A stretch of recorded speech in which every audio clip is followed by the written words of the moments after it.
המושב השני שלנו יעסוק בתפקודי התקשורת הבינלאומית במבצע, ואת המושב הזה ינחה עדי שוורץ, שהיה בעברו עיתונאי בהארץ. היום הוא חוקר ועמית המרכז לתקשורת בינלאומית, עוסק בנושאים האלה. עדי שוורץ, בבקשה. תודה רבה. שלום לכולם, צהריים טובים. המושב הזה יוקדש לתפקוד של התקשורת הבינלאומית בזמן מבצע צוק איתן. כמו שאתם ודאי יודעים, וגם עלה פה אני חושב יותר מוקדם הבוקר, היו הרבה מאוד טענות לגבי הצורה שבה תפקדה התקשורת הבינלאומית בזמן המבצע הזה, לגבי סיקור חד צדדי, מוטה, לא הוגן, כל מיני בעיות. היו הערות על התעלמות של התקשורת הבינלאומית מדרך הפעולה של חמאס, מהשימוש במגנים אנושיים, ירי ממסגדים, ממתקנים אזרחיים וכן הלאה.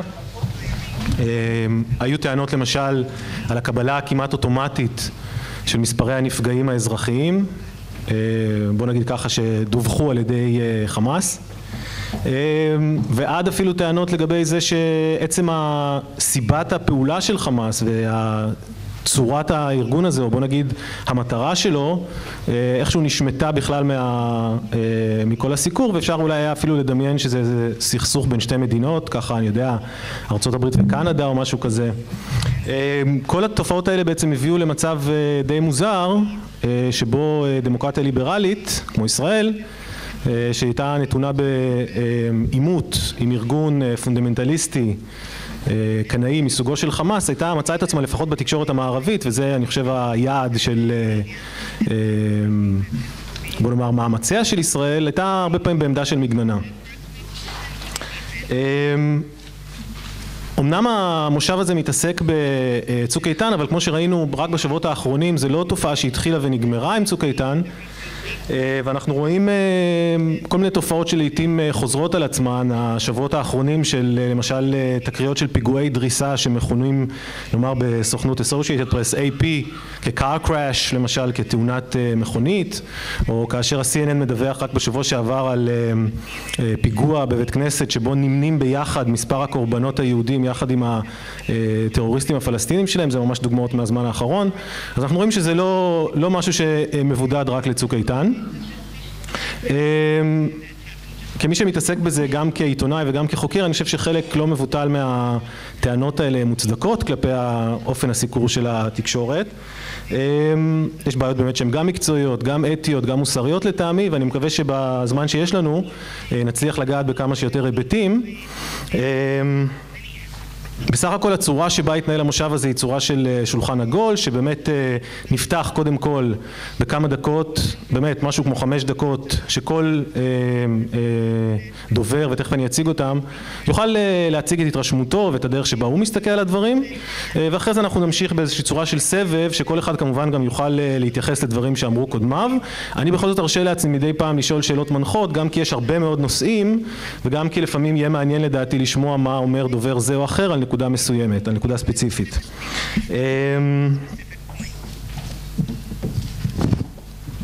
מי שנמצאים איתנו כאן היום, לפי סדר ישיבתם, סאמר שלבי, שמכהן כיום כיושב ראש אגודת העיתונאים הזרים בישראל, הוא מפיק וצלם, הוא עובד עבור CBC, הוא מתגורר ברמאללה. נמצאת איתנו ג'ודי ברודרן, אני מקווה שהגיתי את השם נכון. היא כתבת הניו יורק טיימס בישראל, היא הגיעה לכאן, לא, אני לפי הענונים אולי לא. היא כתבת הניו יורק טיימס בישראל, היא הגיעה לישראל לפני 2.5 וקודם כל, ולפני כן עבדה במשרדי העיתון בניו יורק. נמצא איתנו בן דרור ימיני, פרשן ועיתונאי, חוקר בעיתון ידיעות אחרונות, פרסם לאחרונה את הספר תעשיית השקרים. נמצא איתנו מתי פרידמן, שהוא היום גם סופר ועיתונאי,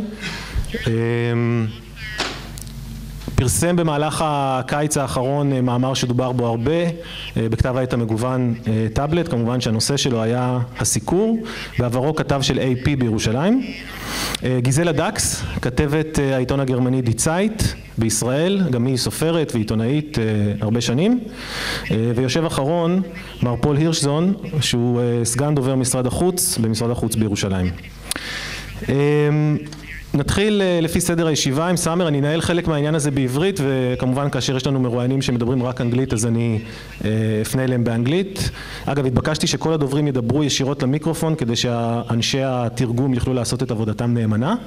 נתחיל בסאמר, אתה מוזמן להציג את התרשמותך. אני רציתי לשאול אותך אבל שאלה אחת קצרה מנחה שהייתי שמח שתתייחס אליה. פחות או יותר באמצע המלחמה אגודת העיתונאים פרסמה הודעה די חריגה לגבי איומים חריגים בהיקפם, בעוצמתם, שמקבלים עיתונאים זרים שמוצבים בעזה. האם אתה יכול לספר לנו קצת לגבי סוג התלונות ששמעתם מעיתונאים? כמובן לא יודע אם אתה יכול להיכנס לפרטים אישיים, אבל לפחות בגדול, איזה סוג של דיווחים קיבלתם מעיתונאים לגבי מה שהיה איתם בעזה? תודה. Thank you. Thank you for inviting me here to speak in behalf of the Foreign Press Association. It's really hard to start the whole session of what's happened just in the war. You know, I'll start it in a different way. The FPA was created 57 years ago to try to arrange or to make a kind of possibility of living for journalists inside of conflicts. And during that time, during like this years, there was a lot of troubles facing the foreign media, not just in the last war. I'm speaking about different days that's happened. And journalists all the time, they faces kind of threatened or people doesn't like what they are doing because it's not comparing to what they are looking for. And we do have problem with Hamas. Yes, we did have problem with Hamas during Gaza. We did have problem with the Israeli Authority during the war too. And we did have problems with the Palestinian Authority in the West Bank too. So like everything that's happening, it's comparing to what's going on in the ground itself. Most of the time, people think that we are biased or we are toward this person or toward this kind of government or toward this kind of people. What we are trying to do in our job, we are trying to show the story as it is. We try as much as possible to show the truth. And all the time when we are doing this, there is a lot of troubles. There is a lot of things that's happening. There was trouble in Gaza, yes. There was a lot of threatening for a lot of journalists in a different ways.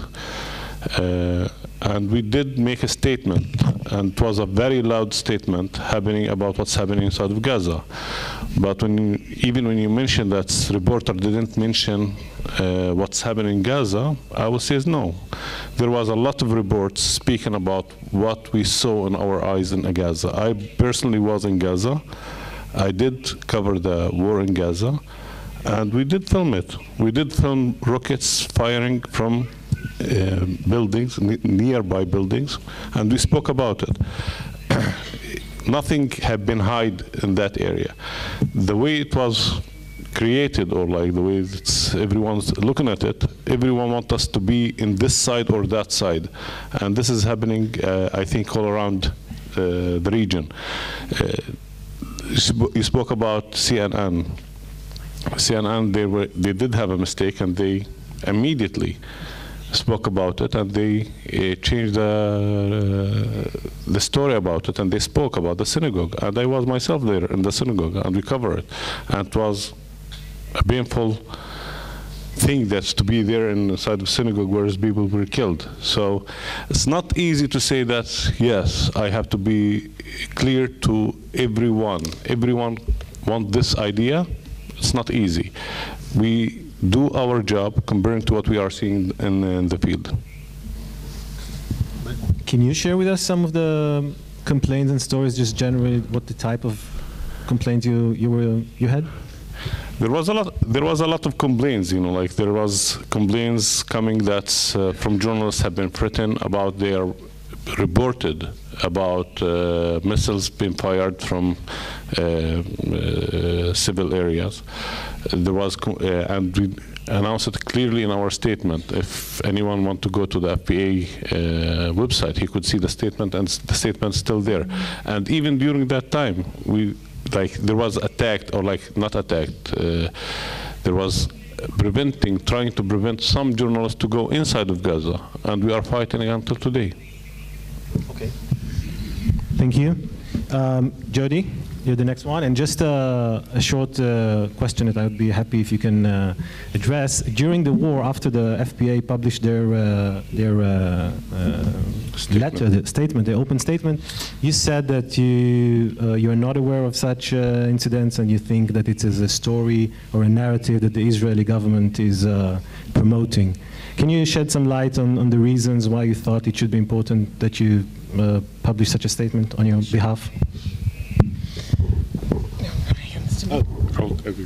Great. I think also if people can turn down their headsets if they're not listening to them, we're getting like, oops, sorry. You'll be happy to know that does not seem to be news. Anyway, thanks for having me. I was going to bring my Kevlar vest, but I left it in hopes of a good dialogue. I can, why don't maybe I'll talk a little generally and then get to the FPA. Sure. I'm glad you did not include in your introduction describing me as a self-hating Jewish Hamas apologist, as I'm often described. Also as a IDF spokesperson or tool, which I know Peter thinks is pretty funny. And I want to make really clear from the beginning that I don't think the fact that I am vilified every day sort of in equal measure by both sides means that that is in itself somehow proof of me doing a good job. I do not think that if you're hated and criticized by everybody, it's an endorsement of your work. I'm not naive in that way. What I do think, though, and what I've learned over the time being here, is that it betrays quite a bit about the critics who are making these statements, much more than it does about the work itself. I have discovered that while there seems to be a surfeit of media criticism about the Middle East, I really don't actually think there's almost any true media criticism that comes from the values of mainstream journalism. Instead, what there is a very active and very noisy group of advocates who have decided that tearing apart coverage of the conflict is a good tool of advocacy. And I know you talked a little bit about this in your previous panel, that I'm sorry I missed that. I recently went to a similar panel like this that Ben-Dror was on at the Committee for Accuracy in Middle East Reporting, CAMRA. And in that panel, the opening speaker described, who spoke about our enemies, that was his phrasing, and then throughout the panel people referred to how can we better get our message out. This is the language of partisans, of advocates, of people who are trying to get a particular point of view into the public media, and that is not my job, not what I do, and not a good way of measuring what I do. So here we have the Committee for Accuracy in Middle East Reporting, whose name is not accurate. They're not for accuracy in Middle East reporting. They're for promoting a pro-Israel message, which is like absolutely their right. And on the other side, we have the Institute for Middle East Understanding, which is not for Middle East understanding. It's for promoting a Palestinian point of view. So I think one of the things that I've experienced in kind of absorbing the criticism and the supposed analysis is a kind of myopia, where each partisan looks at the articles or the TV reports or whatever, focusing on the parts that they think offend their narrative or their argument. And I'll give it as I want to share with you an example. Besides Mati's article, the other very big circulated piece this summer was by Rabbi Block, who wrote the famous "Why I'm Canceling My Subscription to the New York Times" that I think was shared on, one of them was shared on Facebook 20,000 times and one 80,000 times, and I don't remember which one, but I'm sure Mati can tell you. Mine is 80,000. Congratulations. And I also am interested, but who comes? I would bet that Rabbi Block has started his subscription again, but whatever. Anyway, a colleague of mine, not myself, wrote a letter to Tablet magazine, which published the Rabbi Block screed, and she pointed out, maybe this is going to be too detailed, but she quotes from him and then gives a response. She quotes from his piece, "It's obsessive focus, the Times, the obsessive focus is on Palestinian civilian casualties, especially children, publishing photos of their corpses and little else as if they tell the whole story." And then she says, you know, there's too much evidence to the contrary to cite it all here, but this photo of Israelis cowering from a rocket attack ran on the front page, and we ran many other photos of Israelis in shelters as well. So Block and Tablet just ignored those photos to make the point that there were a lot of photos of Palestinian kids. Then he says, if Times wasn't so biased, it would show traumatized Israeli children running to shelters, cowering, wetting their beds, and suffering nightmares. So then she quotes from a front page story I wrote when Peter was so kind to let me into the tunnel to Ein HaShloshah, where I talk about the way that the tunnels were exactly the stuff of Israeli nightmares, and kids were wetting their beds, and I do exactly what he said I never did. Then she also cited a photo that showed Israeli children in the shelters, and then she quotes from Block again, talking about publishing photos of militants launching rockets. My colleague, Tyler Hicks, a Pulitzer Prize-winning photographer who spent many days, weeks in Gaza, both this summer and in 2012 with me, wrote on our website, on our Lens blog, extensively about how difficult it is to capture photographs of fighters actually launching rockets. But we did not cover Hamas fighters. I mean, in 2012, when I spent the entire war in Gaza, I wrote an extensive story that was on the front page about the Qassam brigades and the recruitment and the tactics. I also wrote three stories, I think, that time, and one story this time about collaborators being killed, which is another thing we get said we don't ever write about. And then there's a big criticism about this idea that we take the casualty numbers. So then she explained, she quotes from him, and then she says, you know, I wrote a front page story questioning the casualty figures. Okay, I'm going too long. Okay, sorry. So my point of this is just to say, we write a lot about this place, really quite a lot. And I feel like we often find that the advocates who are trying to use our coverage to bolster their arguments just look at whatever it is that supports what they already thought was our bias. And they don't look at our coverage in totality. What I would love more than anything would be someone who had experience as a mainstream journalist, who understood the values of what we're trying to do, who would really review our coverage and say how it looks from that perspective, not from an advocate's perspective.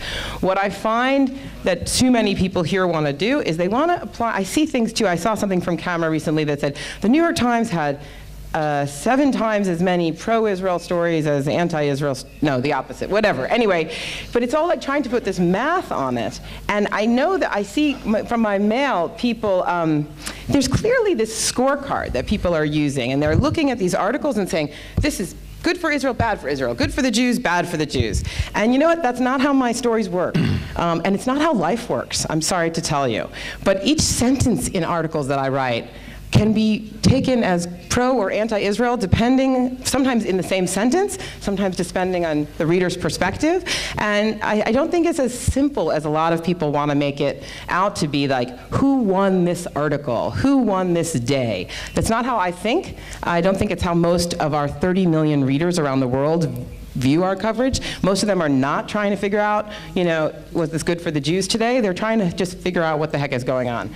I've gone on too long, so I'll just quickly say something about the FPA. So the way this, as I said, I spent the 2012 war in Gaza. This war I spent almost entirely in Jerusalem. And actually, I just want to say one thing about FPA. I mean, even in your introduction of Samer, you referred to him as running the Foreign Press Association in Israel, which is not what he does. He runs the Foreign Press Association in Jerusalem. And, you know, he lives in Ramallah. He represents Palestinian and Israeli journalists. I mean, journalists based in Palestine as well as in Israel from all over the world, as well as locals. And, you know, it's the kind of things like that that's just definitional, that contain within them a kind of bias and advocacy that we try very hard to avoid, and it's difficult in this place. Okay, so while I was sitting in Jerusalem, and I had very intrepid colleagues, 2 from Beirut, 1 from Europe, and photographers as well, coming and spending time in Gaza during the heat of the war. And we were getting all of this criticism from these same kind of pro-Israel people that we weren't covering the human shield issue or Hamas fighters. And I thought it was a very dangerous kind of line of criticism, because it really undermined the coverage that I thought was both heroic and very thoughtful and thorough. We were, I thought, covering all aspects of the conflict, and I was concerned that this was really undermining their work. So then the FPA statement happened, and I was very concerned. I didn't know the details behind the FPA statement. I was very concerned that it was kind of playing into this criticism of coverage that I thought was very thorough and that I think Samer thought was very thorough. He just sort of said that in his comments. I wrote a tweet that was not phrased perfectly. I said that everybody I had talked to thought this was, nonsense. And nonsense was not the right word. The truth is, though, and I've talked to many colleagues since then, and then I spent a bunch of time in Gaza since then, it's not the experience of the people that I know who spent the most time there, and I think it's not the experience of the people who work for the bigger institutions. My sense is that it has to do mostly with people who'd never been to Gaza before, who worked for lesser known publications. I'm not sure Samer knows much more details than I do. I will tell you, and I will say very clearly, I know you have somebody this afternoon who will talk endlessly about Hamas intimidation. I have never experienced I'm sorry, I'll tell you one story about my own intimidation on both sides. But anyway, I've been to Gaza, I think, 9 times since I've been here. I've talked to Hamas officials every visit. I've never had any indication that any of them have read anything that I wrote. I've never had any indication that they would respond to anything I wrote with any kind of punishment. Ever, zero at all. I'll tell one little anecdote, which was I was there right after the war, and I traveled around with Ismail Haniyeh on his kind of victory tour, and on the 5th stop I was sort of bored, and they were inside at a morning tent where only men could go, and I was standing around looking, and I wrote down the license plate number of his car, and afterwards, when my colleague, my fixer, came out with him, one of his bodyguards said to the fixer, like, spoke to him in Arabic, and he came to me and said, "Did you write down the license plate of the car?" And I said, "Yes." And they said, "Why did you do that?" And anyway, I crossed it out. They asked to look at my notebook. I crossed it out. They obviously were concerned, had a security concern that knowing the license plate number of Ismail Haniyeh's car or publishing it could have ramifications.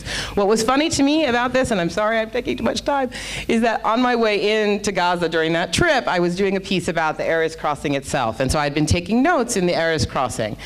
And I had been stopped by a security guard. My notebook had been taken from me and read. 2 other armed security people had come over and sat me down. I had met with the head of the crossing. They'd read over every word that I'd written. And then on my way back, I ended up in the strip search line, which I'd never been in before. So on my same trip, I had a very small amount of not particularly pernicious intimidation from both sides. Okay, I'm sure we'll have some more time. Continue. I'm moving to Hebrew. בן דרור, איך אתה רואה את הדברים מבחינת האלמנטים הבסיסיים באמת של סיקור? ציינה פה ג'ודי באמת התייחסות לעבודה עיתונאית מקצועית כשלעצמה. מה נקודת המבט שלך? אני חייב לפתוח בהערה אחת, למרות שאני לא איש קאמרה ולא נציג קאמרה, ואני כן עוקב אחרי העבודה של קאמרה. ב-99% העבודה של קאמרה היא באופן מאוד נקודתי, מאוד עובדתי. זה מה שנכתב, זה לא נכון, הנה העובדות הנכונות, ולא הטיה פוליטית. פוליטית אגב, יש לי מחלוקות עם חלק ניכר מאנשי קאמרה, אלה שאני מכיר את הדעות הפוליטיות שלהם, חלק מהם בחיים לא החלפתי מילה פוליטית. אבל לפי הרוח ולפי האווירה, כן, חלק מהם אנשי ימין. אז מה, האם כאשר איש ימין טוען טענה זה פחות טוב? האם עובדתית מה שהוא אומר פחות נכון בגלל שהוא איש ימין? רוב הטענות שלהם נגד הניו יורק טיימס, ואני קורא אותן, הן טענות עובדתיות. אבל לצערי, אני חייב לומר את זה, לא ראיתי התמודדות של הניו יורק טיימס עם טענות נכונות. לא כל טענה אולי נכונה, יכול להיות. אז תפריכו את הטענות שלהם, ולא ראיתי את זה, אני מצטער מאוד. עכשיו אבל זה רק, אני מתאר לעצמי שיש פה אנשי... haven't seen us correct factual mistakes? Yes you did from time to time, but in most times you did not do it. And let's face it. Find me one mistake that was factual mistake that we I think some people from camera are sitting in this place and they can challenge you in a much better way, but this is not my point right now. My point is that you said that because they are biased. What do you mean? But you are biased too. I mean, so they are, but because you are biased, it doesn't mean that whatever you write is not correct. Let me tell you, many times you write the correct things, even if I like or dislike your political views. It has nothing to do with it. I mean, you have to deal with the facts. and not with anything else. אוקיי, אני אעבור לעברית, סליחה. הסיפור הוא הרבה יותר רחב, אנחנו מדברים על צוק איתן, וצוק איתן זה בסך הכל, זה אפילו לא קצה הקרחון. זה אפילו לא קצה הקרחון, כי הסיפור הוא הרבה יותר גדול והרבה יותר מעוות בסיקור התקשורתי, וכן, ג'ודי, תרשי לי לומר לך, כאשר יש 100 מאמרים נגד ומאמר אחד בעד, אז מה לעשות? זה משפיע. וכאשר בתוך מתוך המאה יש ב-80 המאמרים יש שקרים ועוד שקרים ועוד שקרים, אז בסופו של דבר זה נותן תוצאות. את יודעת מה את רוצה? בואי נדבר על הניו יורק טיימס. אני מדבר על התמונה הגדולה. לפני 3 שבועות פרסמתם מאמר של רולה ג'ברין, שמדבר על מה שקורה לה בישראל. מסכנה, היא נכנסה עם הבת שלה ובדקו אותה, אוי אוי אוי, ואחר כך היא הלכה למשרד הפנים, ובמשרד הפנים לא נתנו לבת שלה להאריך את הדרכון. ריבונו של העולם, היו כל כך הרבה מקרים בשדות תעופה בארצות הברית שבהן הורידו מוסלמים מהמטוסים בלי שום דבר אמיתי שהיה נגדם, אף אחד מהם לא היה טרוריסט. זה קורה. האם זה מה שהופך את ארצות הברית לגזענית? האם היו מאמרים שהופכים את ארצות הברית לגזענית בגלל הדברים האלה? מה פתאום? אבל מותר לכתוב כזה דבר נגד ישראל, אגב שהוא הבל מוחלט. מותר. למה? כי ישראל היא המטרה הקבועה של הרבה מאוד גורמים, של הרבה מאוד גופים, אז הכמות כן קובעת הרבה מאוד פעמים. אותו דבר הסיפור שמסופר שם, ריבונו של העולם, שהיא הלכה להאריך את הדרכון של הבת שלה. סליחה שאני סוטה, כי אני רוצה לתת איזושהי תמונה הרבה יותר רחבה, כי את טוענת הכל בסדר, הכל נפלא כל כך. הבת שלה במשרד הפנים לא האריכו את הדרכון שלה בגלל שהיא ערבייה. שקר. אין דבר כזה בישראל. ריבונו של עולם, תבדקו לפני שאתם מפרסמים. תבדקו. עיתון חשוב, ריבונו של עולם, אתם עיתון חשוב, אתם באמת עיתון חשוב. אבל למה אתם לא בודקים כזה דבר? והיא מצאה כתובת מוות לערבים. היום ונורא, יש גזענות בישראל כמו שיש גזענות בהרבה מאוד מקומות. האם זו סיבה להפוך את ישראל שוב ושוב ושוב ושוב ושוב למדינה גזענית? בגלל שיש 5% של חוליגנים? יש 5% של חוליגנים, יש 5% של גזענים, ואין כתובות מוות ליהודים. אבל כאשר חוזרים על זה שוב ושוב ושוב, אז יוצרים תדמית, והתדמית היא של מדינה שהיא לא מדינה, היא מפלצת. אני רוצה אבל להראות כמה דברים, כי בכל זאת התכנסנו פה כדי לדבר על צוק איתן. זה עובד?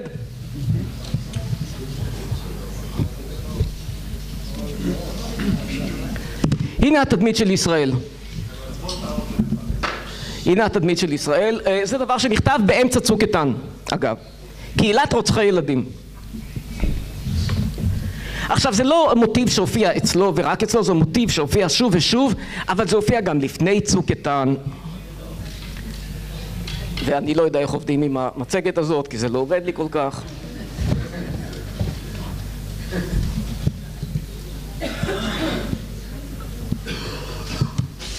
והמוטיב הזה מופיע, כמובן, מדברים על תקשורת זרה, זה מופיע גם בתקשורת הישראלית, אותו מוטיב שמתאר את הישראלים כמפלצות אדם וכחיות אדם. וזה מופיע, המוטיב הזה של יש משהו אובססיבי בעניין של רוצחי ילדים. אני לא אטעה אם אני אומר שיש פה משהו היסטורי עמוק מאוד כואב, העניין הזה של יהודים ורוצחי ילדים.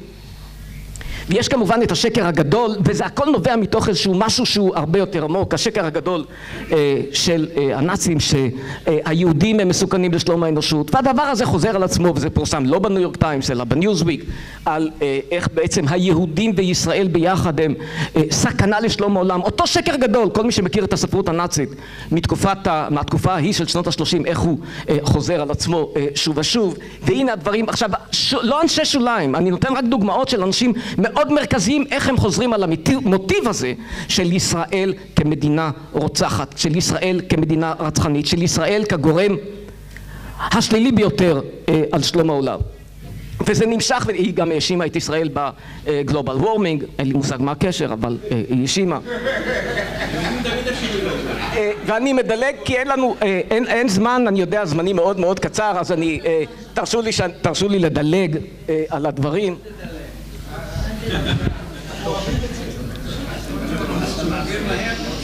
לא, אני לא יודע למה זה לא עובד. והמוטיב הזה חוזר על עצמו וחוזר על עצמו, אבל את האמת, אני לא, זאת אומרת, כאילו, מותר,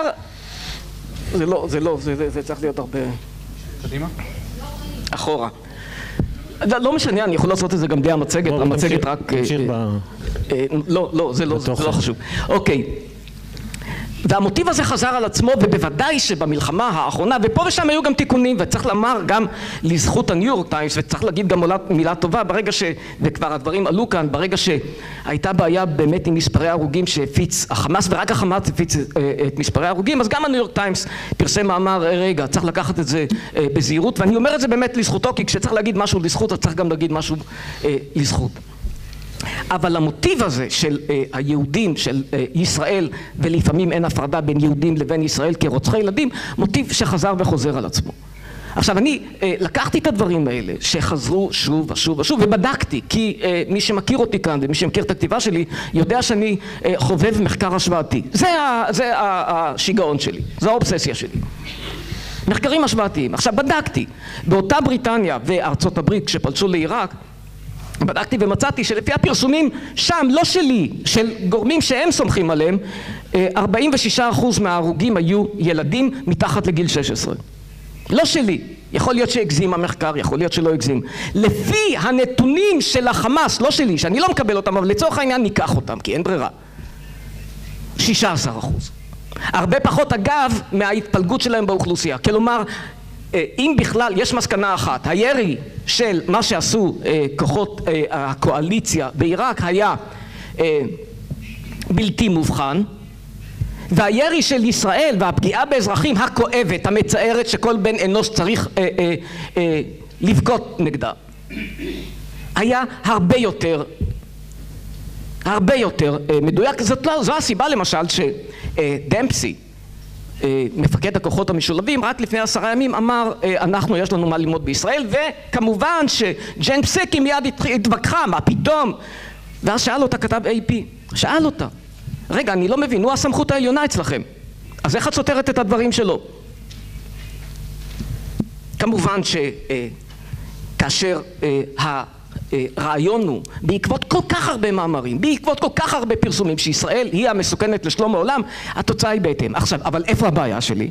לצורך העניין, א', דמפסי ידע מה שהוא אומר. דמפסי ידע מה שהוא אומר כי לפי נתונים שהתפרסמו בארצות הברית, מתברר למשל, בכל מה שקשור לסיכולים ממוקדים,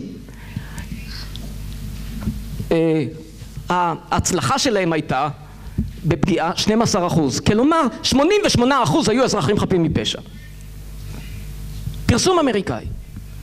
וכשהוא אמר, אנחנו באים ללמוד מישראל איך לא לפגוע בחפים מפשע, הוא כנראה ידע על מה הוא מדבר.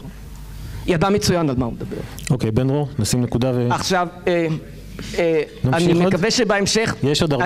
אני מקווה שבהמשך יהיה לי עוד קצת זמן, כי... בטוח שיהיה. אבל תודה לכם.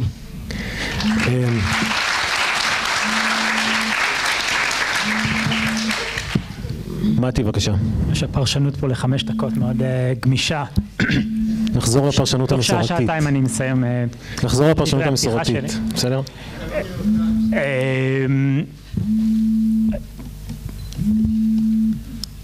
אולי חלק מכם קרא את המאמר שכתבתי בקיץ, אז אני לא אחזור על הדברים. המאמר, עכשיו בסדר? המאמר ניסה לצייר קווים לדמותו של הסיקור העיתונאי הזר של הסכסוך. אני הייתי כתב ועורך ב-AP, Associated Press, זה ארגון החדשות הגדול בעולם, זה הסוכנות הידיעות האמריקאית, המקביל האמריקאי של רויטרס. עבדתי שם מ-2006 ועד 2011. ונכנסתי בנאיביות מסוימת ובאמונה די שלמה, אגב, במשימה של התקשורת הזרה פה. יצאתי עם דעות אחרות ויצאתי די מזועזע. זה התבשל אצלי איזה זמן, ושבקיץ הדברים הגיעו לדעתי למצב מאוד קיצוני. אגב, לא בתחילת הקיץ, ככל שעברו השבועות במבצע בקיץ, הרגשתי שאני חייב להוציא על זה משהו, והמאמר נכתב בעקבות התחושה הקשה הזאת.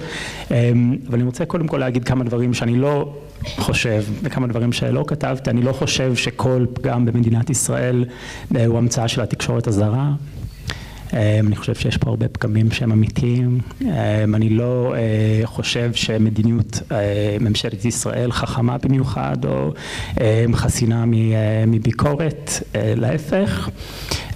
אני מעריך את העבודה של הרבה מהעיתונאים הזרים, ואני מעריך במיוחד את המוכנות במיוחד של סאמר, גם של ג'ודי וגם של גיזלה, שבאו לפה היום לא למגרש הביתי שלהם, למצב שהבינו שהוא יהיה ביקורתי מאוד, ובאו. ואני חושב שזה ראוי להערכה, וצריך להבין שהנוף הזה הוא מורכב, התעשייה הזאת מורכבת, והביקורת, הרבה ממנה לדעתי במקומה, וחלק לא, וצריך מאוד לכבד את האנשים ולהבין שהם פועלים בנסיבות שהן לפעמים לא קלות, וזה קודם כל. כשכתבתי את המאמר ציינתי שתי תקלות שאני חוויתי בסיקור, שאני הייתי עד להם בתור כתב ועורך, תקלה אחת של קנה מידה ותקלה שנייה של תוכן, ואני בכוונה משתמש במילה תקלה, malfunction באנגלית, ובמאמר אני לא מציין שמות. אני מדבר הרבה על AP כי שם עבדתי ושם ראיתי את הדברים במו עיניי, אבל אני לא מציין שמות של כתבים כי אני לא חושב שמדובר פה במשהו שקורה באשמת מישהו. מדובר פה בתקלה כלל תעשייתית, יש תעשייה שנקראת עיתונות מערבית, ובכל מה שנוגע לישראל מתרחשות מספר תקלות חמורות מאוד בעיניי, שהן קשורות לתקלות שהן רחבות יותר, שהן לא קשורות לישראל, אבל אני לא חושב שזה באשמת מישהו ספציפי. במיוחד אם אנחנו מדברים על התקלה הראשונה, שהיא תקלה של קנה מידה, של סיקור, לא הכתבת של ניו יורק טיימס בארץ אחראית על עוצמת הסיקור של ישראל, אני מקווה שזה ברור. וסאמר לא מחליט כמה CBC יסקר את ישראל. העובדה שיש פה מין אובססיה עולמית, אני משתמש במילה הזאת בביטחון מלא, מין פיקסציה די מפחידה בעיניי, היא תופעה רחבה מאוד, היא קשורה לדפוסי מחשבה, דפוסי חשיבה מאוד עמוקים ורחבים במערב, והם לא באשמת כתב אחד או עורך אחד. ואם אתה מסתכל על כל התעשייה, על כל הגופים הגדולים של תעשיית החדשות, השמות המוכרים, CNN ו-AP וניו יורק טיימס וכו' וכו', אנחנו רואים תופעות מאוד מאוד דומות, לפעמים הסיפורים שלהם זהים ועוצמת הסיקור זהה.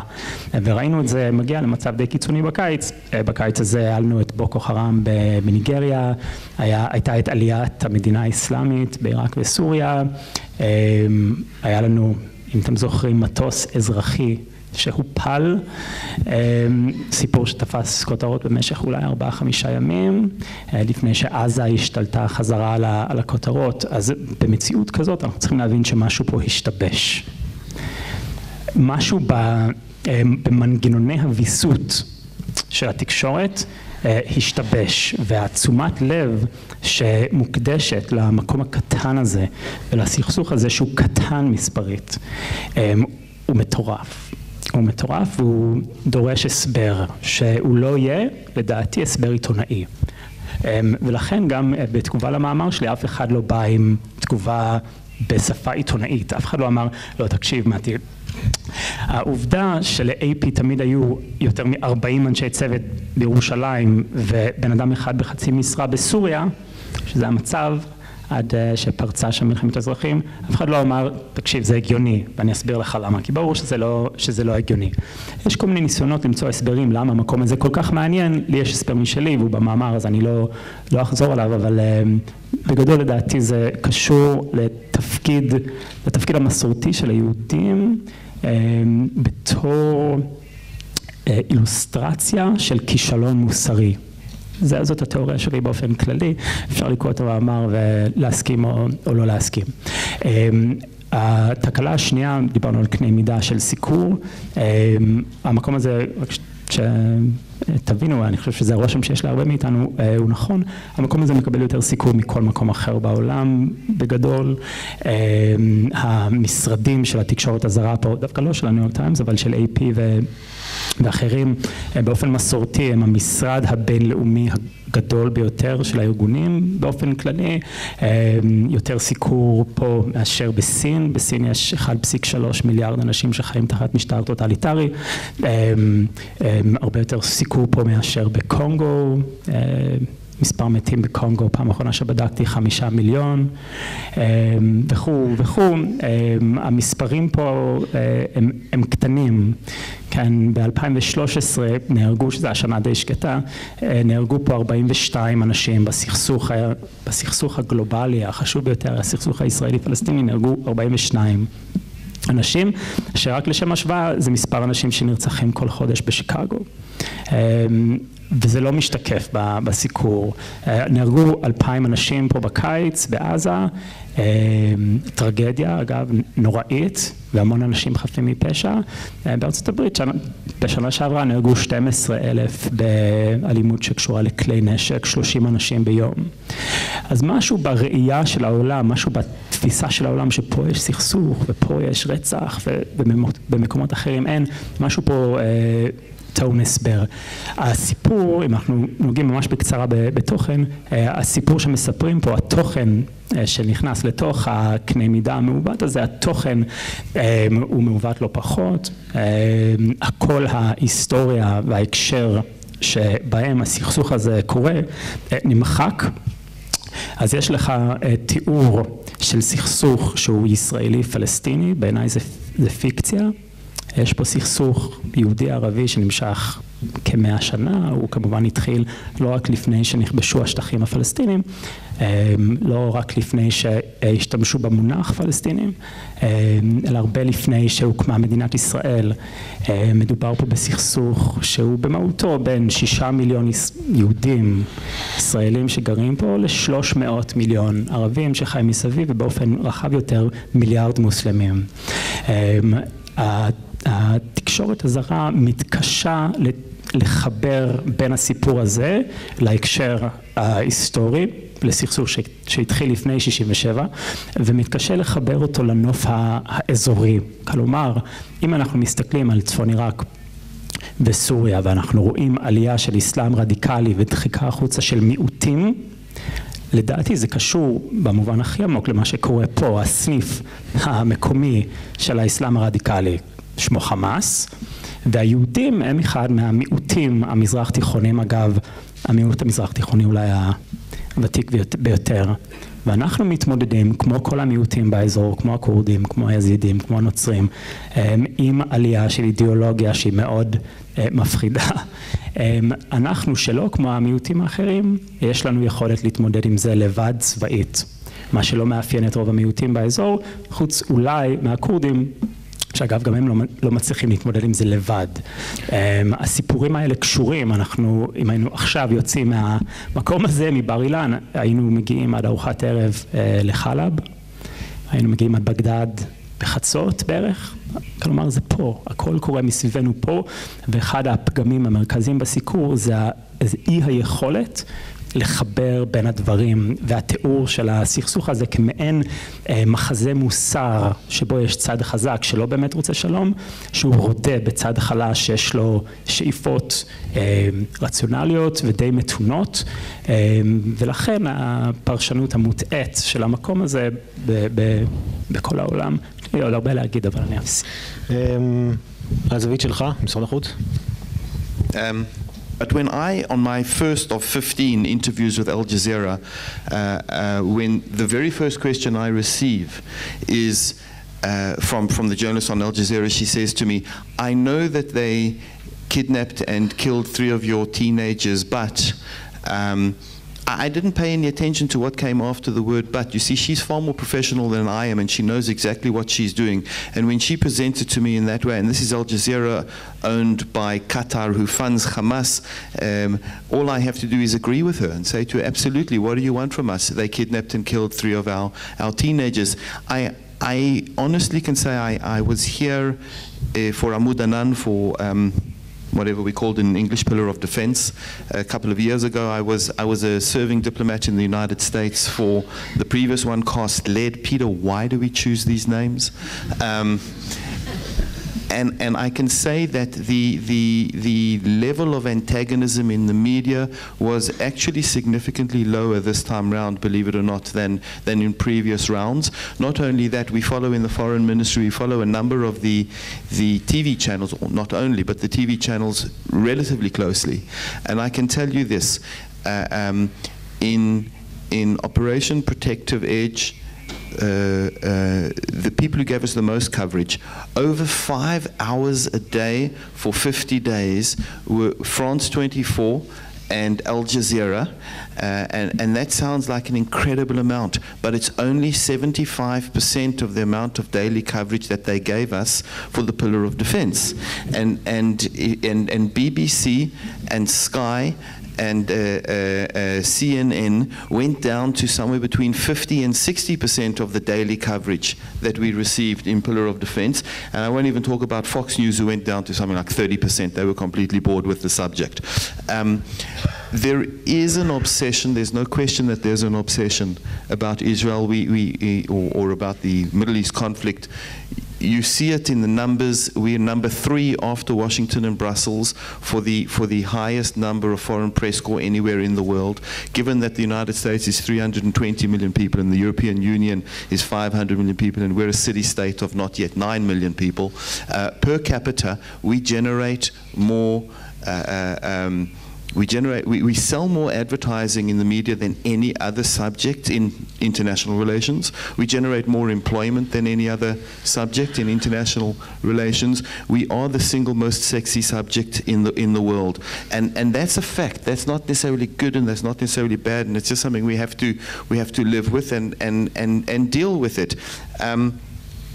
There's a wonderful article today in the New York Times by Margaret Sullivan, who mentions 2 people, Jody and Matty, both of you are feature in the article today. I think they're competing with today's conference, but there's analyzing the coverage, in this case New York Times, but over here the media, the coverage of Israel. And there's a fascinating, I haven't read the entire article, but there's a fascinating point there which I think most of us miss. A point which is brought up where one person says, I don't think that we, the New York Times, is over-covering the conflict. I think we're just reflecting public interest. And there's a critical question which really needs to be asked, and that is, does the media mold public opinion, or does public opinion mold the media? And the more I'm in this business working with the media, I must say, the more it goes on, the more I'm convinced that public opinion molds the media far more than media molds public opinion. We are the story that everybody wants to hear about, and whether it's good or bad is irrelevant. It's a fact, and we need to live with it, and we need to go forward on it. And that's my experience of it. I want to if I may, I said I was going to ask Samba a question. I said at the beginning, and I'll end on this. I don't have fundamental problems with the coverage of Israel. I do have very real questions about the coverage of the other side. You brought up at the beginning the Foreign Press Association criticism of Hamas. And it's intrigued me that nobody has come out publicly and explained why you made that criticism. And there are all sorts of theories that are out there, and I'll tell you the one which is gaining the most currency, and I'd like to hear your opinion about it, because the theory that's out there that's gaining the most currency actually says that Summer is one of the heroes of the conflict down in Gaza over the summer. And this is how it goes. The story is, and please tell me if it's true or if it's even close to the truth. The story is that there was a bus which was transporting journalists in and out, which was provided by the Foreign Press Association. And after some time, the driver was called in by the guys from Hamas, and they said, what's going on? And he said to them, hey, leave me alone, you know, I'm just driving the bus. And he said, there's a guy in charge, and his name is Summer. And they phoned him up and said to him, and again, this is pure speculation, or it's the truth, I don't know, but I'd like to hear your opinion. And they said to him, hey, Summer, you know, we want to get a list of the names from you of the journalists on the bus, because some of them we don't like. And Summer turned around and said to them, well, you know, I'm a journalist, we kind of don't do that thing. And they said to him, to shorten the story, they said to him, well, think about it and we'll speak to you tomorrow. And tomorrow arrived, and they phoned him again, but they phoned him again only after they opened fire on the bus, or to be honest, not on the bus, around the bus. And said to him, would like a list of the names of the journalists, to which he did not agree, and he did not capitulate, which is why I say he's one of the heroes. But my question to you is this the level of intimidation which the media were subjected to? And if so, why is it that we're not being told what happened? Samuel. Oh, and as Jody says, I should have brought my vest and my helmet even. It will be much easier than being in Gaza under the rockets or the missiles going up or down. Both are the same. Before I answer your question, I just want to go back to a few things that have been spoken about. First of all, journalists or the media, when they cover stories, everyone's upset, either from this side or from the other side.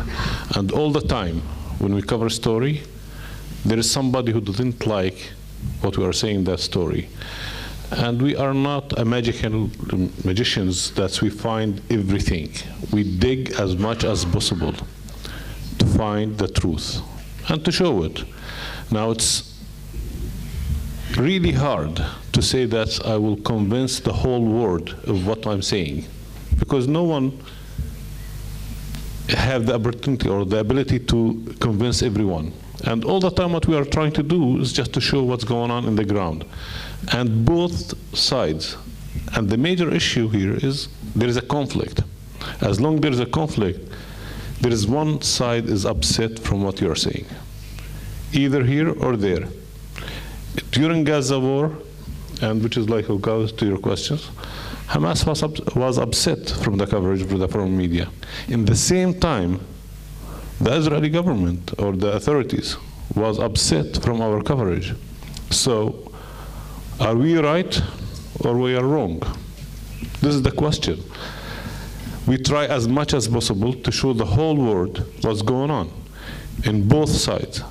I was running into Gaza, spending days in Gaza, leaving my family, okay, with all the journalists who's lifted their family aside, just going to Gaza to show, to see what's happening down there, go back, go to the south, spend a lot of time in the borders covering both sides.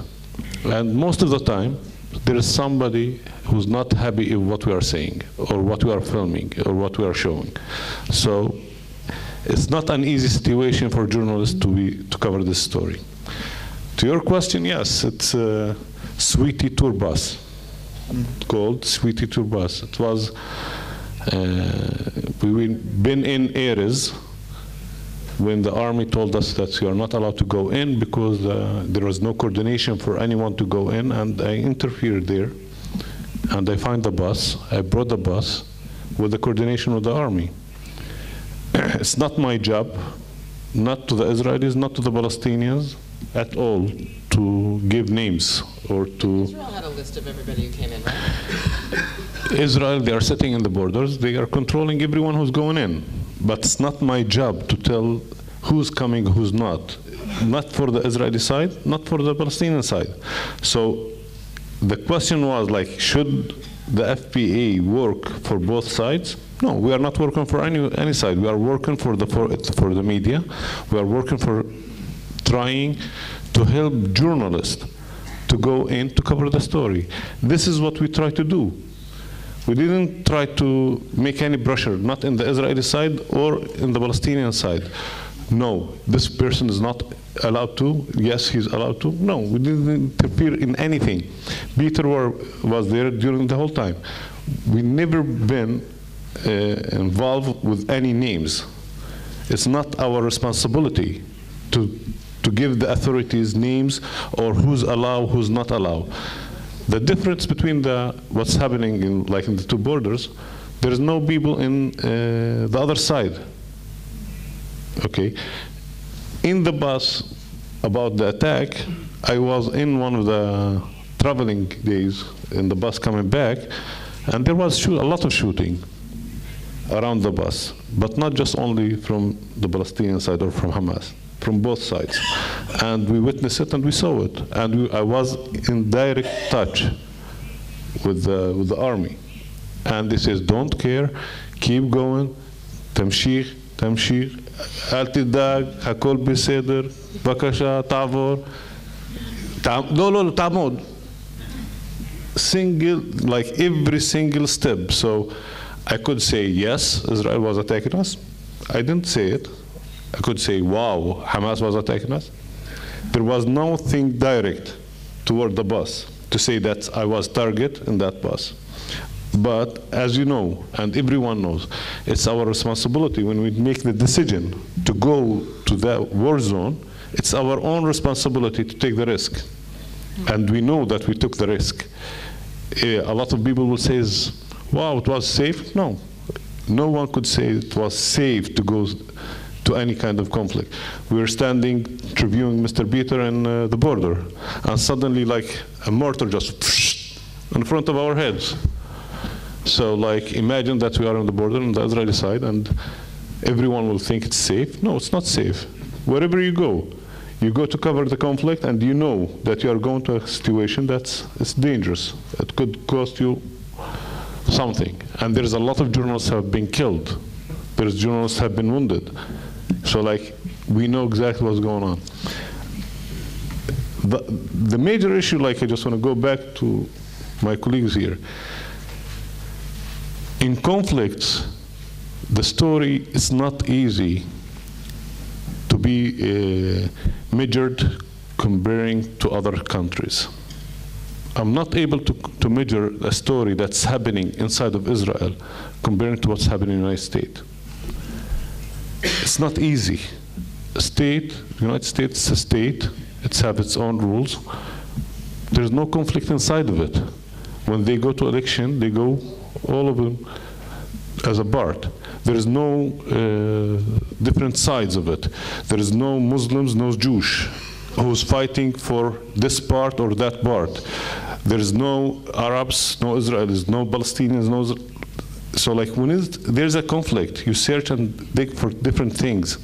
And anything here, even if it's the numbers of casualties in the world is much bigger than what's happening down here, still the interesting part is here. Because even when we hear about political views or political solutions, the whole world is just watching what's going on here.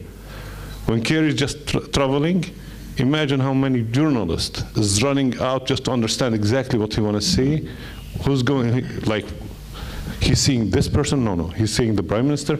He's seeing Abbas. He's not seeing them. He's meeting in so it's a very interesting place here for the media to cover it. And this is what making it hard.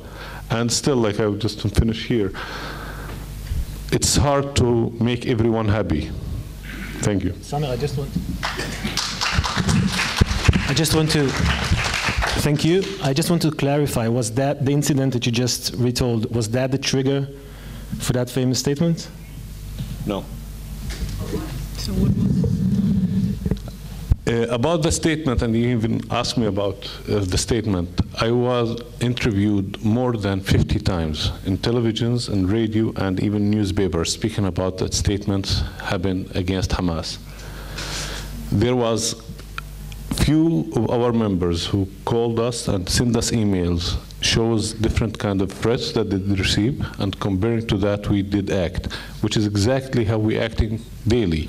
When any kind of, sorry about it, sometimes Peter didn't like it, when we make any statement against the Israeli army, you know, they don't like it because, but we receive evidence and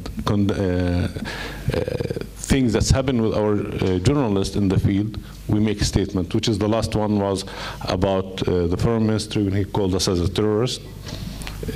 When the attack happened at different crews in East Jerusalem, throwing at them a sound grenade and rubber bullets. So we go with the statements comparing to reports from our reporters. Okay, thank you. As you've noticed, we started already the comments and reactions round. So next to you, Jody. I want to ask you a specific question, as you mentioned the issues of journalistic standards. About 3 weeks ago, the head of the Palestinian Authority sent a letter of condolences to the man or the family who tried to assassinate Yehuda Glick. He praised him or his family and sent a letter of condolences. I haven't found that story on the New York Times, and I wanted to ask you, had you known about this story, would you consider it newsworthy?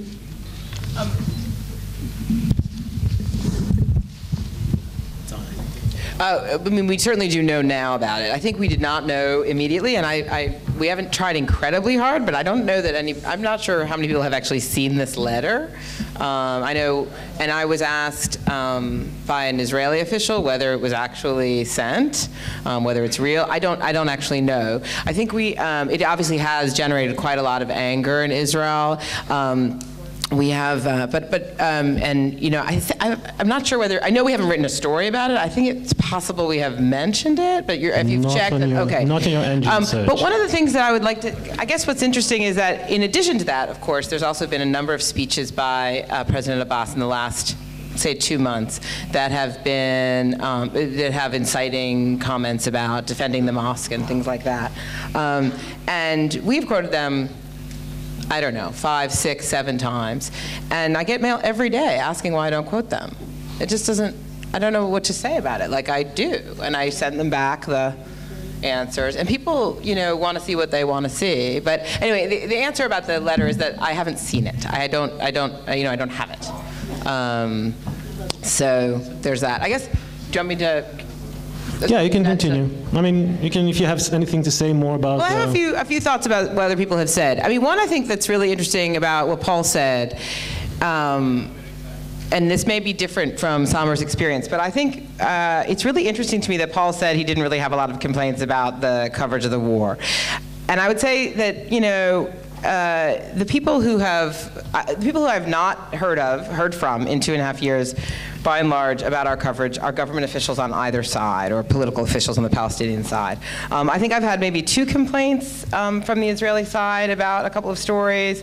One which had a real error in it that we had to correct immediately, and I think about the same from the PLO. So the people who we're kind of interacting with and who are professionally, involved in whatever it's called, public relations, I guess, or working with journalists professionally, by and large do not have, at least I haven't seen them having public complaints. And they are obviously also partisans in this fight.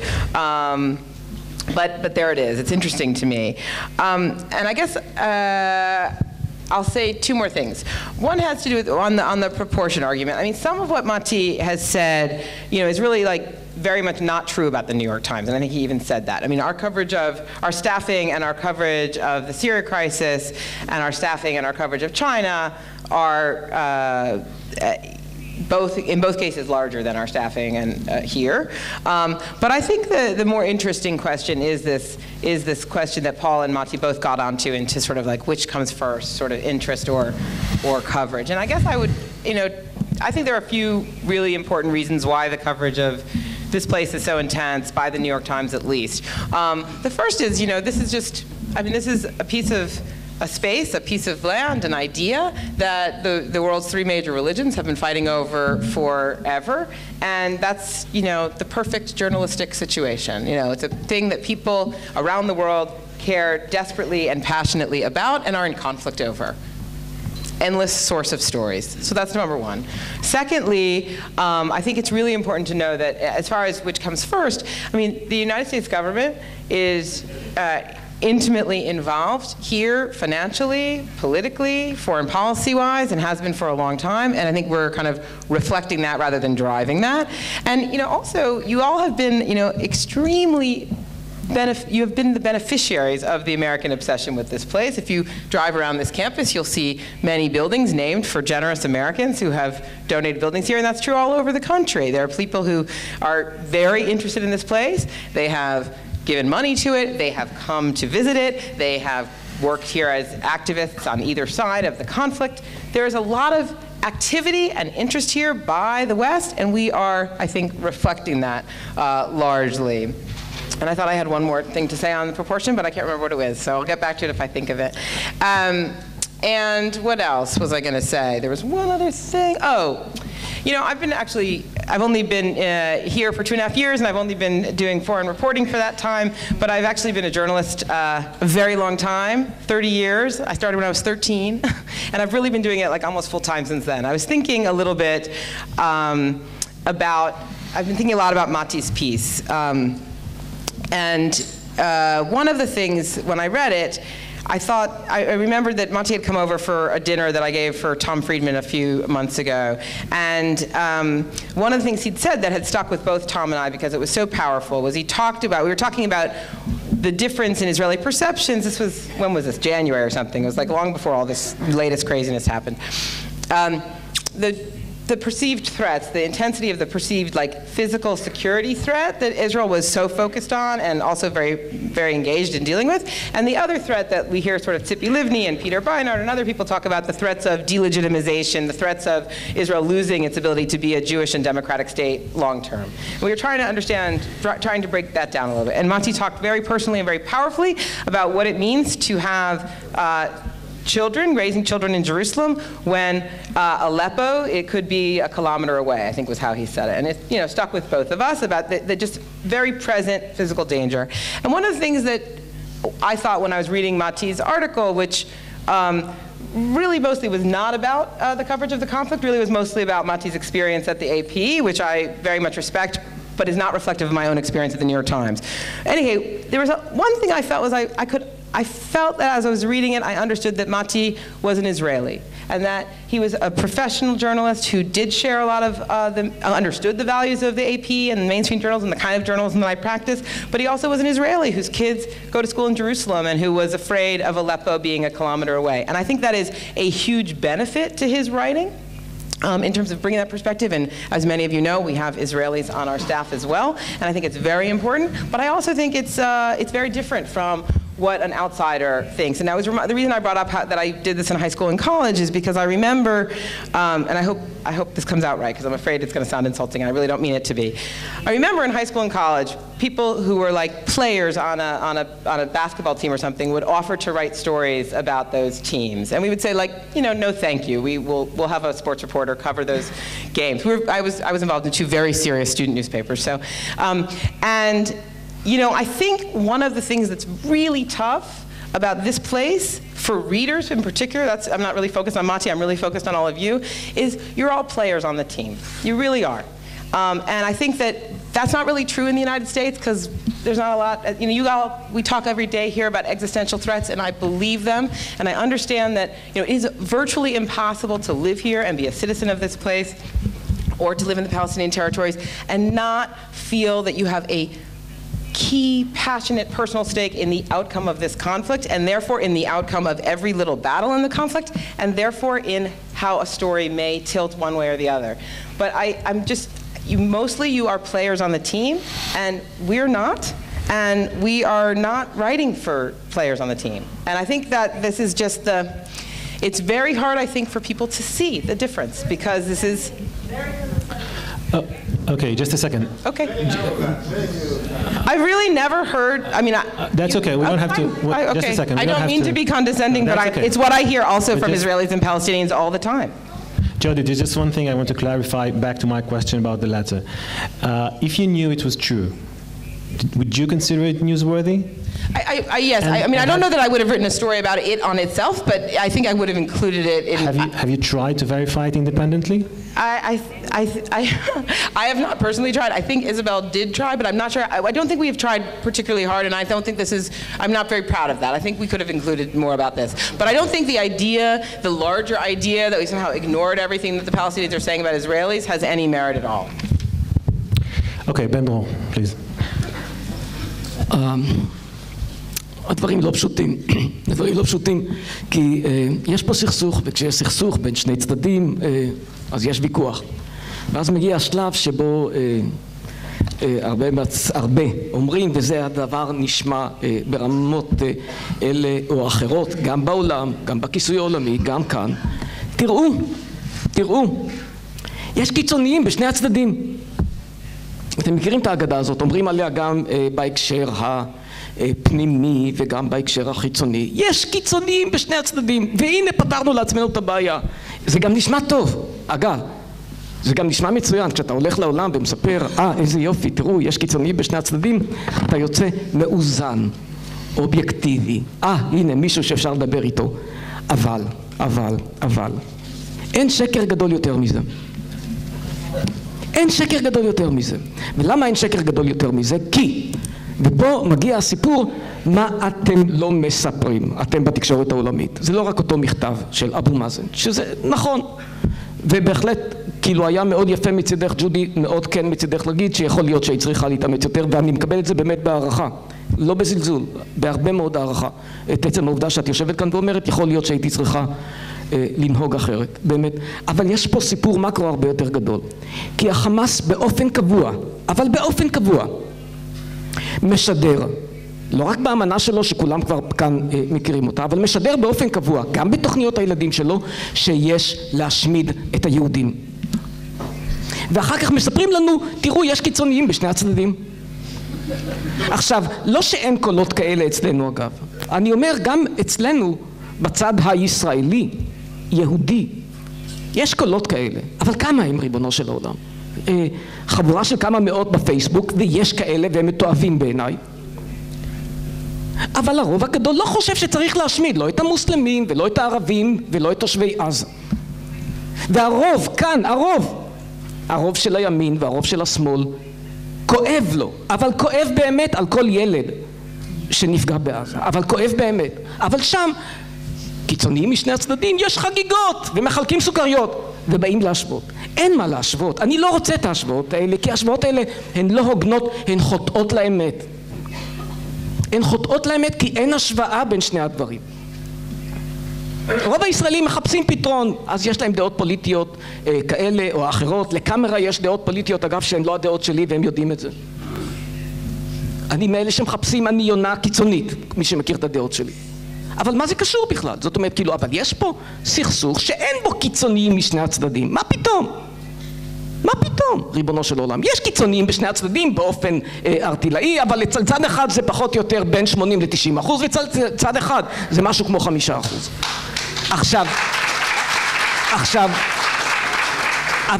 אבל, בסופו של דבר, בסופו של יום, כאשר אתה קורא את התקשורת הבינלאומית, הרושם שנוצר הוא, יש קיצוניים בשני הצדדים, אבל התוצאה היא, מכיוון שיש צד אחד מאוד חזק. כן, אין מה לעשות, ישראל חזקה, חבל, מתנצלים על זה. מצד אחד ישראל, כן, זה נכון אגב שישראל היא חזקה. אבל כאשר מדברים על חזק וחלש פה, גם יש איזושהי טעות, מיסקונספציה אדירה.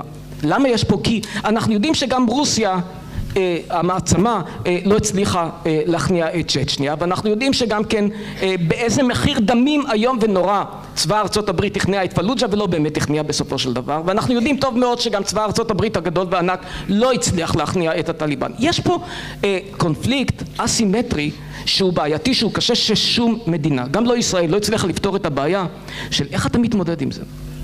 אף אחד לא הצליח לפתור את הבעיה. אבל אני כחובב מחקרים השוואתיים, כאילו באמת בדקתי כמה אזרחים נפגעים בעימותים מהסוג הזה, שגם של צבאות מערביים או בעיקר של צבאות מערביים מול גופים כאלה. והתוצאה היא חד משמעית שמישהו יסתור את הנתונים שלי, אני מציג אותם בספר שפרסמתי, שישראל פוגעת פחות... check me. Please do me a favor. No, I believe the figures. No. I'm telling you, they were reported probably in my newspaper. No, check me. Don't, no, so, no. Mainstream media has reported those figures No, as well. what I'm trying to say is, How do you know them? because I conducted research, I was, for one. They're out there. We're not hiding that. It's not a secret. Let me finish my argument, because מה שאני מנסה לומר, כי מה שאני מנסה לומר, שבסופו של דבר בעקבות הדיווחים, לא שלך באופן אישי, אין לי בעיה איתך, זאת אומרת, הניו יורק טיימס הוא הרבה יותר טוב מהרבה עיתונים אחרים בעולם. זאת אומרת, יש הרבה יותר גרועים. למה מדברים על הניו יורק טיימס? כי הניו יורק טיימס בכל זאת זה איזשהו סמל. זה באמת עיתון איכותי, יוקרתי. זאת אומרת, כאילו, קבלי את זה קצת באהבה, את זה שאנחנו מבקרים גם את הניו יורק טיימס קצת יותר ממה שמגיע לו. אז זאת אומרת, קחי את זה בכבוד, זאת אומרת, זה לא, כי אנחנו, אני לא צוחק, אני מדבר עכשיו בשיא הרצינות, כי באמת מכבדים את הניו יורק טיימס. ויש סיבות טובות, כי יש לו היסטוריה, בהחלט, כאילו, יש כאלה שמבקרים גם את ההיסטוריה, אבל בסיכומו של דבר, זה עיתון חשוב ומשפיע, ובגלל זה כן כואב לרבים מאיתנו, דווקא בגלל שזה עיתון חשוב, כי אם זה היה עיתון פחות חשוב, זה לא היה אכפת לנו, אבל זה כן אכפת לנו. עכשיו, מה שאני מנסה לומר זה שבסופו של דבר, הרושם שנוצר, לא על ידי דיווח אחד, ובוודאי לא רק על ידי הניו יורק טיימס, זה רושם הפוך לחלוטין. הרושם הוא שישראל פוגעת בזדון, בכוונה, באופן שיטתי, באזרחים חפים מפשע, זה ה-killing children, הזה, התדמית הזאת. עכשיו, יש סקרים בינלאומיים שאומרים את זה, בארצות הברית פחות, באירופה בוודאי שהרבה יותר, ושם, כן, את צודקת רק בעניין הזה. באירופה אגב, וזה נאמר כאן, באירופה המצב הרבה יותר גרוע. אבל זה שזה הרבה יותר גרוע שם, זה לא, זה שמשקרים שם, אבל משקרים שם, הרבה יותר, זה לא פותר לי את הבעיה. זה לא פותר לנו את הבעיה. אוקיי. אבל אין פה שום עניין של ויכוח פוליטי, אין פה עניין לא של ימין ולא של שמאל. יש פה עניין של עובדות בסיסיות. כן, אני אוהב מחקרים השוואתיים, וכן, ישראל פוגעת פחות, הרבה פחות, בילדים, באזרחים, מאשר צבאות אחרים, כולל מאשר ארצות הברית. זה לא הרושם שנוצר. הרושם הוא שישראל היא הפראיה סטייט, היא המפלצת שבין האומות. וזה, את יודעת מה? זה כואב לנו כי אנחנו בני אדם. זאת אומרת, זה לא משנה מה הדעה הפוליטית שלנו. זה כואב לנו כבני אדם, כי זאת לא הכוונה שלנו. עכשיו, יש בעיה אחרת, זאת אומרת, יש גם נבואות שמגשימות את עצמן. זאת אומרת, אם אתם כל כך שונאים אותנו, אז פה יש כאלה, אגב, בימין שכבר מאמצים את הגישה הזאת. בין כה וכה הם חושבים עלינו שאנחנו מפלצות, אז בוא נהיה מפלצות. יש כזאת גישה, אגב. אני מזהה אותה. אני מצר עליה, אני כואב. אבל יש כאלה שאומרים את זה. כל מה שאני רוצה, אני כן רוצה.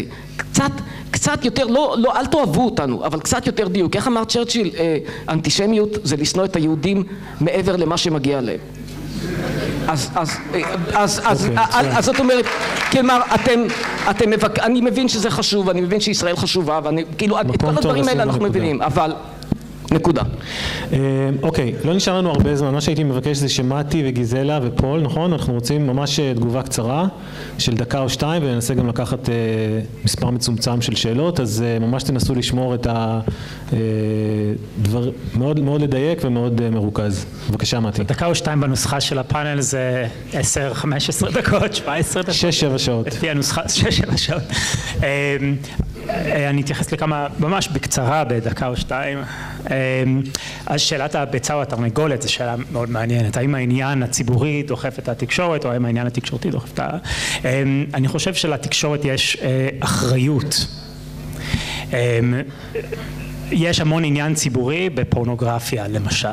ו-AP לא מפרסם פורנוגרפיה, זאת אומרת, אתה לא רץ אחרי כל עניין הזוי פחות או יותר של הציבור. ואם רואים שמתפרצת אובססיה מאוד עתיקה ומאוד נפוצה במערב שוב, וזה מה שקורה הרי, אף אחד לא מחרים אקדמאים רוסים. אף אחד לא מחרים אקדמאים סינים, אף אחד לא מחרים אקדמאים סורים, מיליציה פרו-רוסית הפילה מטוס אזרחי בקיץ, אף אחד לא תקף כנסיות רוסיות אורתודוקסיות.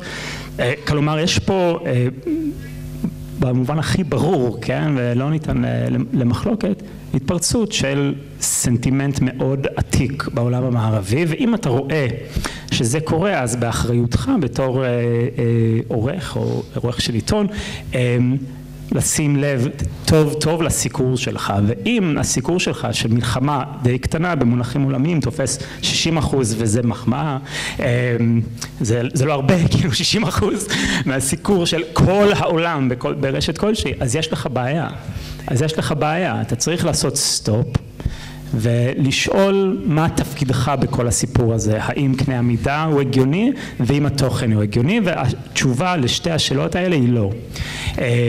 זאת המחשבה שלי על שאלת הביצה והתרנגולת. יכול מאוד להיות שיש עניין ציבורי גדול, אני לא משוכנע שזה נכון, אבל זה לא משנה, כי העיתונאי הוא לא מחשב, הוא יכול להחליט איך לסקר משהו, בסיפור הזה ברור שהעיתונאים עושים החלטות מוטעות.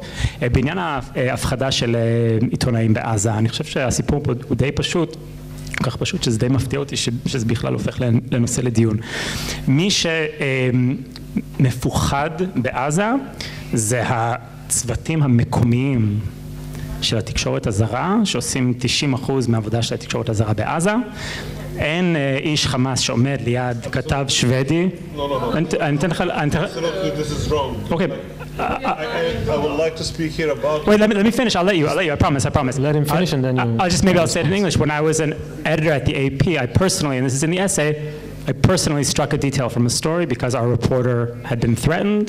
The AP bureau chief who was responsible for that decision says this happened 2 or 3 times during his time as bureau chief. עכשיו אני חוזר לעברית. הצוותים המקומיים באופן הכי הגיוני בעולם, וכל אחד מאיתנו היה מתנהג בצורה דומה, לא יכעיסו את חמאס, הם לא יעשו את זה, הם חיים בעזה, המשפחות שלהם חיות בעזה, לא צריך אפילו איש חמאס שעומד לידם עם אקדח, זה ברור שהם לא יתעסקו עם קבוצה איסלאמיסטית מאוד מסוכנת, שמעוניינת בסיקור מסוים, ושם זה קורה, אין איש חמאס שעומד ליד הכתב השוודי, מחפשים את ההפחדה, ימצאו את זה שם, ולכן גם מאוד קשה למצוא את זה. ואגב, אני מבין אותם לגמרי. בסדר, שזה יהיה מובן, אני לא חושב שאני מבין אותם לגמרי. ראיתי משהו עוד קצר? משהו מאוד קצר לגבי האינטימיות, מה שג'ודי אמרה. אני הייתי מנסח את זה אחרת. מה שמשתמע, ואני באמת מעריך את ג'ודי מאוד, מה שמשתמע זה שמישהו שגר פה, הוא קצת לא פועל בצורה רציונלית מכיוון שהוא קשור לסיפור באופן אינטימי, ואני מניח שביקורת דומה תופנה כלפי סאמר. מה שאני אומר שאני חושב, לדעתי זה מובן ולדעתי זה משקף, maybe I'll say it in English, I think that this reflects thinking in the international media in general, which I think in some cases could be true, in some cases it's true that it's better to be removed. But I would argue that because me in this case, but it could be Giselle or another reporter who's been here for a very long time, the fact that I've been here for a very long time, and the fact that I speak Hebrew, which by the way most international reporters do not, the fact that I've seen this conflict from many different sides, including as a soldier, and including as someone who supported the peace process in the 1990s and watched what happened, and who supported the pullout from South Lebanon, having been a soldier there in the 90s and saw what happened, someone who was here for the years of the Second Intifada between 2000 and 2004, the intimacy with the conflict is not a disability. It's quite the contrary, and I would argue that it's not that Thomas Friedman gets something that I don't, but it's actually the other way around. Okay, let's have one sentence. משפט אחד תגובה. Let's have one sentence, your comment, please, and then we'll go on to Gisela and Paul. Just I want to make it clear about what's happened in Gaza. It's all the threats, all the speeches, or like the emails that have been sent to correspondent, foreign correspondent, not to the locals. I do know that there's problems for locals, even here, inside of Israel, in the West Bank, and in Gaza. There is a problem for locals. The treatment. I am the chairman of the FPA. The way I've been treated today in the checkpoint just coming here, it's humiliating. On Friday, I was going to cover the story in East Jerusalem to see what's going on there. The way that the soldier spoke with me, and when he saw my GBO card, זה למעניינתי, זה שטויות, I think there is a problem. And the problem, as I say it, for locals, all the time it's existed around it, but the whole threat that comes in there, or like the way the messages comes to the foreign people.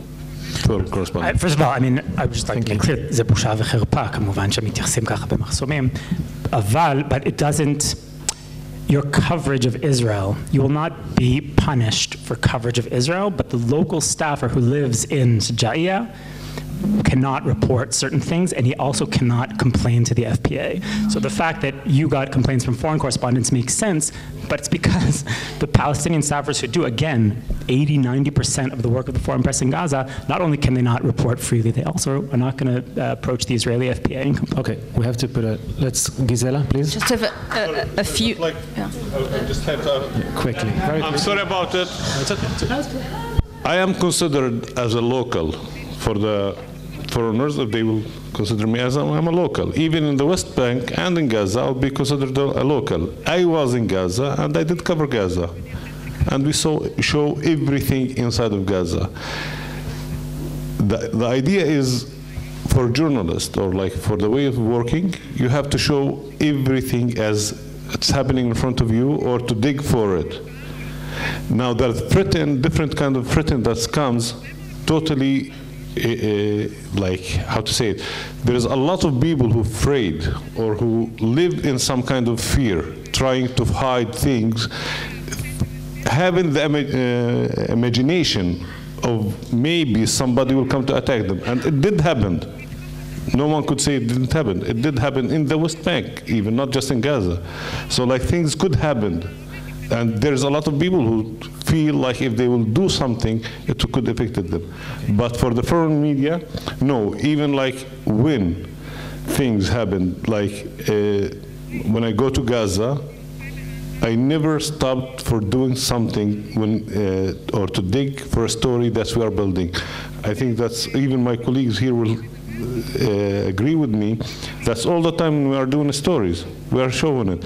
I've been inside of tunnels, I show it, I show the tunnels, I show the missiles, I show the rockets that have been fired. So like, and I'm a local, so. If I can, three things. First of all, Jody, we absolutely do have criticism of you plural, not you singular, of the foreign press corps. But I want to put it into context here for the audience. You have to understand what happens with, in particular, the print media, but not only the print media, okay, is that somebody gets told, okay, you've got 900 words, send us an article. And Jody, or whoever it may be, goes out and writes an article of 900 words and sends it back. And in the meantime, without getting into any details, somebody shoots a Air Malaysia plane out of the sky above Ukraine, and it arrives, the article, the 900 words, in New York or in London or wherever it may be, and suddenly they're only going to give it 360 words. And it's not the journalist who decides which 360 words are going to remain. It's somebody else. And it's not the journalist who, or the journalist on the ground as it is, who chooses what the headline is going to be, which sometimes has nothing to do with the article, and it's not the journalist who chooses what the photograph is going to be, which sometimes also has nothing to do with the article. Most of us, myself included, don't take any offense, don't read the articles. We only read the headlines and the photographs. So it needs to be put. I haven't read a newspaper in a year now. It needs to be put into context, and we need to understand the whole picture. That's what we have embassies around the world for, so that I can be nice to the journalists here, and our people in New York and elsewhere can be horrible to the editorial staff back over there. Number two, second thing, Ben Yemini, I agree with 100% of what you say, with only one rider, and that is this: it's totally irrelevant. My benchmark is not Syria or Hamas, and I don't want to be compared to them. I want to be compared to a completely different standard. Now, I know that there are problems. I agree with you. I say to you that I agree with you 100%. But I don't aspire to be compared to Hamas. Give 1 second, and you're welcome. And that brings me to my third and final point, and that is this. There's a fantastic Lebanese American economist who's written a few books. His name is Nassim Taleb. If you haven't read him, you really have to. He's written a number of books, one of which was Black Swan, not the movie, the book, which was fantastic, and another one which was terribly written, but the ideas were fantastic, and that is his follow-up book called Anti-Fragile. And he asks the question, he says, what is the word, if you take an object and you put pressure on it, it breaks, and that's what fragile is. And what's the opposite of that? And everybody comes up and says strong and resilient and similar such words, and he says, no, that's not the opposite. The opposite of something that you put pressure on which cracks is not something that you put pressure on and it remains the same. It's something that you put pressure on and it flourishes. And that's us. And I want to say thank you to the foreign media. You keep us on our toes. You make us better. Because of you, Israel is a success story. Thank you.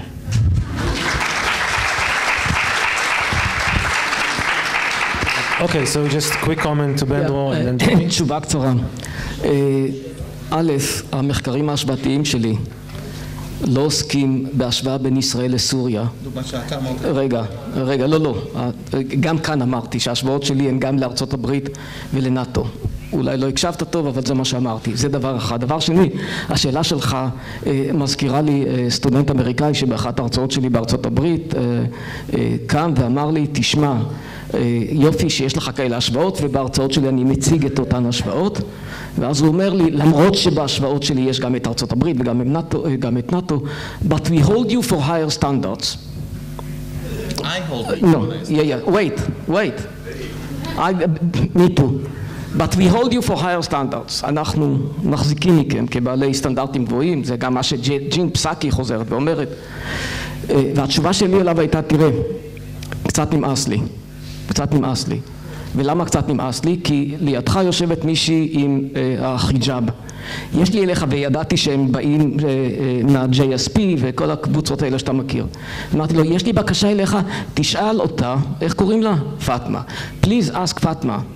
If she accepts that you will hold her culture, her religion, her state of origin for lower standards. I'm waiting.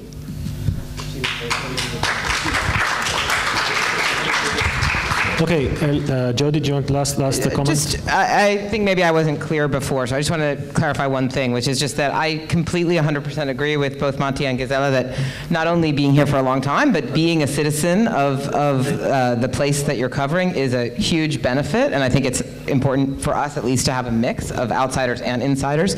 And what I was trying to say in terms of, I'm sorry you found it condescending, but I'll try to say it a little more clearly about the kind of player analogy. It's not that I think there's absolutely anything wrong with being a player on a team or a passionate advocate for a place. It's just that I think that people's ability to read our coverage from the values that it is based on, as opposed to reading it to see, did my team win today? Did my team win this sentence, this paragraph, this story? It's difficult. I think it's very difficult if you're on a team to not be thinking all the time about, did we win? And that's what I hear. That's what I hear from people, I guess, is what I'm really trying to say. And what I hear from people who are not those people is very different. People who do not have a passionate stake in this conflict write me very different mail about our coverage. And so it's from your letters that I'm kind of taking this analysis. And I'm not trying to say that it's like bad. I don't think it's bad for you to be on a team and for you to have a stake in the outcome and for you to be passionate about it and for you to want your team to win. I think that's the most natural thing in the world. I think it has proven in my correspondence with people to be difficult for those people to understand exactly what it is we're trying to do. And it seems to me to be different from, what a lot of the readers are trying to do or think we're trying to do or want to evaluate our coverage based on. That's all I was trying to say. Okay, I'd like to thank our guests very much. Thank you, Samer and Jody, Bendro, Matti, Gisela, and Paul. Thank you for the guests. We appreciate